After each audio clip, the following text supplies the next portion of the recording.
تہجد کا اہتمام خاص طور پر ٹھنڈی میں، کیونکہ رات بڑی ہوتی.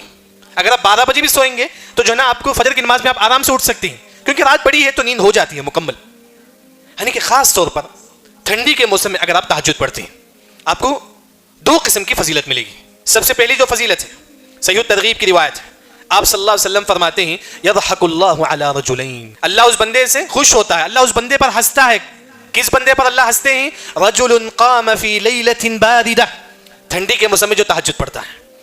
ٹھنڈی کا موسم میں اٹھنے نہیں ہوتا ہے لیکن پھر بھی کیا کرتا ہے، وہ اٹھتا ہے، وضو کرتا ہے اور نماز پڑھتا ہے، کیونکہ تکلیف ہوتی ہے لیکن پھر بھی انسان اٹھ کر ٹھنڈی کے موسم میں تہجد پڑھتا ہے. جب رب خوش ہو جائے تو پوری دنیا والے ہم سے خوش ہو جائیں گے، جب رب ناراض ہو جائے تو پوری دنیا والے ہم سے ناراض ہو جائیں. ہم کسی کو ہم خوش کرنا چاہتے ہیں تو رب کو خوش کرو. دوسری جو فضیلت ہے وہ یہ ہے توجب لأہلھا الجنہ، جو ٹھنڈی کے موسم میں تہجد پڑھے گا ایسے بندے پر اللہ تعالیٰ جنت کو واجب کرتے ہیں، واجب کر دیتے ہیں.